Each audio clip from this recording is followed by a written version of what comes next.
పూరా లోకల్. ఈరోజు చాలా సంతోషం. వివిధ సంఘాల నుంచి ఇక్కడ పెద్దలు వచ్చారు. పెద్దలతో ఈ కొన్ని విషయాలు చాలా విషయాలు చెప్పారు. కాంగ్రెస్ పార్టీ భారతీయ జనతా పార్టీ మీద ఏదో ఇన్క్లార్ పెట్టే ప్రయత్నం చేస్తుంది మీ అందరూ తెలుసు. కానీ చిత్తశుద్ధితోటి బీసీల సంక్షేమం కోసం పనిచేసేది నరేంద్ర మోదీ గారు. ఎందుకంటే వారి క్యాబినెట్లో ఎంతమంది చెప్పారు? 27 మంది ఉన్నారు, 27%. అదేవిధంగా బీసీ కమిషన్ తీసుకొచ్చింది నరేంద్ర మోదీ గారు తీసుకొచ్చారు. మరి బీసీలకు పెద్దపీట వేసింది నరేంద్ర మోదీ గారు. నరేంద్ర మోదీ గారే బీసీ, ఆయన కూడా కన్వర్టెడ్ బీసీ అంటారు. రాహుల్ గాంధీ కన్వర్ట్ కావడానికి, రాహుల్ గాంధీ కన్వర్ట్ అయినాడు, ఈయన కన్వర్ట్ అయినాడు అంటే ఇది బీసీని అవమానపరిచాడు. ఒక కులము బీసీ ఉంటే దాన్ని కన్వర్ట్ ఏముంటే దానికి అర్థం కాదు. ఒక గౌడ్ ఉంటే గౌడ్ కన్వర్ట్ అవుతారా? కులవృత్తి అది. తర్వాత ఒక రాష్ట్రానికి బీసీ సంబంధించినటువంటి లిస్టింగ్ వేరే ఉంటుంది. ఫర్ ఎగ్జాంపుల్ ఎస్టీస్ మన దగ్గర లంబాడాల ఎస్టీలు, అదే మీరు మన ఎస్సీ ఇక్కడ కర్ణాటకలో, మహారాష్ట్రలో బీసీలు ఉన్నారు. సో బీసీ జాబితాలు కూడా రాష్ట్రాలు మారుతాయి. అక్కడ ఉన్నటువంటి బీసీ కమిషన్ మార్చండి. ఆ బీసీ కమిషన్ కూడా ఇవాళ చాలా మంది వెనకబడిన కులాలు ఉన్నాయి బీసీలలో కూడా. కానీ ఎంబీసీ అంటారు. మా తాడు సినిమా దానికి చైర్మన్ గారు అప్పుడు నేను ఎమ్మెల్సీ ఉన్నప్పుడు కేసీఆర్ గారు అడిగారు, మీరు ఎంబీసీ కమిషన్ పెట్టారు సార్, మరి 1000 కోట్లు ఇస్తాను, ఎన్ని ఇచ్చారని చెప్పారు. ఇయ్యని ఒక్క పైసే. మా తాడు చైర్మన్ చేసాడు, ఒక కారు కూడా ఏనంటుంది, ఒక కారు ఇచ్చాడు. ఏమేమి అంటే అది చైర్మన్ క్రియేట్ చేసి ఎంబీసీకి ఏం చేస్తున్నాడు? ఇవన్నీ కూడా ఆలోచించే అవసరం. ఆయన అంటే చేశాడు. ఆయన సమగ్ర ఇది సర్వే చేశాడు. ఏమైంది దాని రిపోర్ట్ బయట పెట్టాడా? నేను ఏమంటున్నానంటే ఈరోజు నుంచి కేసీఆర్ గారు అన్నారు, ఇప్పుడు నేను కూడా అంటున్నా, బీసీలు మన ఒక రాష్ట్రంలో 52% ఎక్కువ, 42% కాదు, 52% ఎక్కువ. అది కేసీఆర్ గారు ఒకసారి అసెంబ్లీలో మాట్లాడుతూ నోట్ జారాడు, ఈ రాష్ట్రంలో 52% ఎక్కువ మంది ఉన్నారు. ఆయన ఇప్పుడు ప్రయత్నం చేశాడు 38%కి రిజర్వేషన్ కానీ కాలేదు. సుప్రీంకోర్టు జడ్జిమెంట్ ఉంది, ఏం చేయాలని చెప్పి మన 28కి వచ్చాడు. నువ్వేమంటున్నామంటే ఇప్పుడు ఇవన్నీ ఉండగా కొత్తగా కాదు కదా, మీరు కులగణన చేశారు. ఆ కులగణన బయటకి ఎందుకు పెట్టారు? ఏ కులం ఎంత ఉంది, ఎవరిది ఆర్థిక పరిస్థితి ఉంది, ఎవరిని పైకి తీసుకొని రావాలి, వీటన్నిటికీ మీరు చేసినటువంటి ఇదే కదా.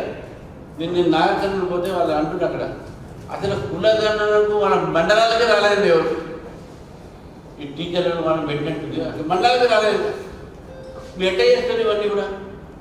సో మనం ఏంటంటే దీని మీద కులగణన ఏదైతే మీరు చేశారో దాన్ని బయట పెట్టాల్సిన అవసరం లేదు. ఎందుకంటే అది లీగల్గా అఫీషియల్ కాదు, ఒక స్టాట్యూటరీ బాడీతో చేస్తుంది కాదు, రాజ్యాంగబద్ధమైనటువంటి ఒక సంస్థతో చేసినటువంటి కులగణన కాదు. వాళ్ళ ఓన్గా గవర్నమెంట్తో చేసుకున్నారు. అది ఎందుకు బయట పెట్టట్లేదు?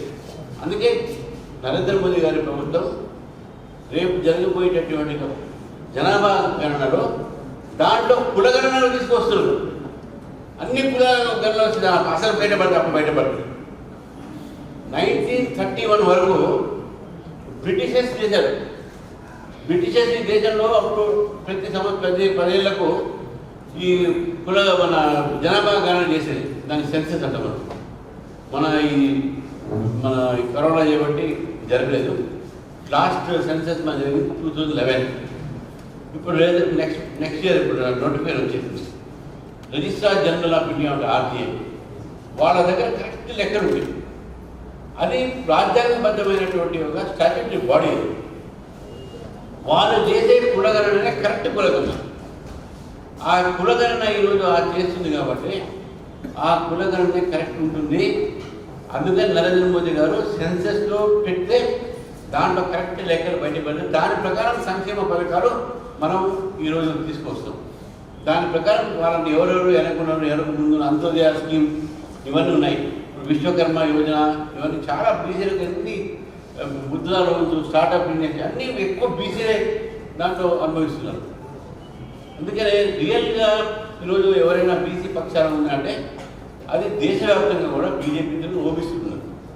అందుకే ఈ ఓబీసీని దూరం చేయాలి. ఎట్లా చేయాలి? ఫస్ట్ ఎస్సీని దూరం చేసే ప్రయత్నం చేస్తున్నారు. వీళ్ళు రాజ్యాంగం మారుస్తారంట, ఎస్సీలకు రిజర్వేషన్ తీసేస్తారంట అని అమిత్ షా గారు స్పీచ్ ఇచ్చినట్టు అది మార్పు చేశారు. కేసు పడదు, ఎవరి మీద కాదు, సీఎం మీదనే పడదు కేసు. సో అట్లా ఈ ఓబీసీలు బీజేపీతో ఉన్నారు. ఓబీసీని బీజేపీని దూరం చేయాలి. దానికోసం ఇవన్నీ కూడా చేస్తూ ఉన్నారు. చాలా విషయాలు రాజకీయంగా రేపు సెకండ్ నాడు మన ఓబీసీ మోర్చా తరఫు నుంచి మన ఇంద్రాబాగ్ దగ్గర ఇవన్నీ కూడా అవగాహన కోసం మనం ఒక మీటింగ్ పెట్టాం. ఆ మీటింగ్లో కూడా మీ అందరూ కూడా పాల్గొనడం అవసరం ఉంది. నేను చెప్తా ఉన్నాను, భారతీయ జనతా పార్టీ అధ్యక్షుడిగా రేపు రాబోయేటువంటి స్థానిక ఎన్నికల్లో కూడా మ్యాక్సిమం సీట్లు వీళ్ళు రిజర్వేషన్ ఇచ్చినా ఇవ్వకుండా గవర్నమెంట్ మేము మాత్రం పెద్ద పీట బీసీలకు ఇస్తాం.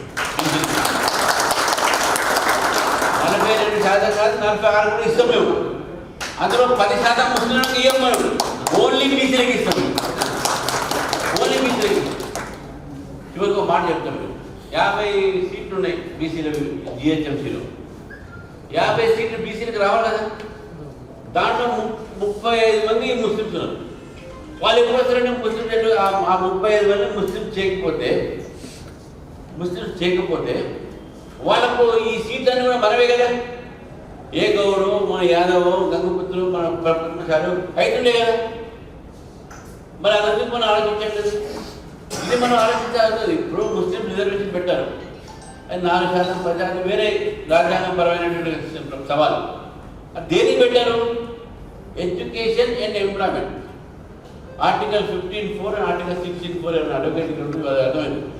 ఆర్టికల్ 15(4), 16(4) ఎడ్యుకేషన్ అండ్ ఎంప్లాయ్మెంట్ కోసం. అది తీసుకొచ్చి రిజర్వేషన్ దీంట్లో పెడితే ఎట్లా? ముస్లింలకు ఎరగబడున్నారు, వాళ్ళకి చదువు లేదు, వాళ్ళు మదర్సాలు ఉన్నాయి, అసలు చదువుపట్టలేదు, బిజ ఉన్నారు, ఒప్పుకున్నాం. సరే, దానికోసం కదా ఈబీసీ పెట్టింది. అది తర్వాత ఈబీసీ రిజర్వేషన్ కూడా ఉన్న రిజర్వేషన్ ఎక్కడ కూడా డిస్టర్బ్ చేయలే. సూపర్ న్యూమరీ 10% సూపర్ న్యూమరీ ఉన్న ఎస్సీని డిస్టర్బ్ చేయలే, బీసీని డిస్టర్బ్ చేయలే, ఎస్సీని డిస్టర్బ్ చేయలే.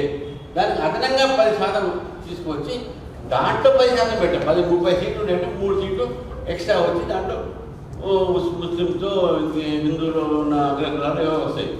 ఎక్కడ కూడా బీసీలకు రిజర్వేషన్ డిస్టర్బ్ కాలేదు. అవగాహన లేక మాట్లాడుతున్న ముఖ్యమంత్రి తిక్కగా ఢిల్లీలో. ఇవన్నీ మనకు చూడాల్సిన అవసరం లేదు. కాబట్టి కుల సంఘాన్ని కోరుతున్నాను. భారతీయ జనతా పార్టీ బీసీ మిత్రుడు, బీసీ పక్షాన ఉంటుంది. బీసీలు కూడా బీజేపీతో ఉన్నారు కాబట్టి దీన్ని దూరం చేయడానికి కుట్ర కాంగ్రెస్ పార్టీ చేస్తున్న విషయాన్ని మనం అందరం గమనించాలి.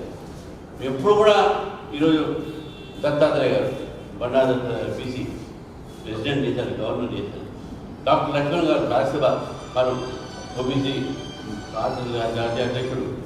శరపతిరావు గారు వారి అబ్బాయి ప్రెసిడెంట్, ఆయన ఓబీసీ ఆంధ్రాలో. మేము ఇచ్చినాం ఓబీసీలకు పదవులు ఇచ్చినాం, మంత్రులు చేసినాం, గవర్నర్ చేసినాం. మీరేం చేశారండి? మీరేం చేశారు?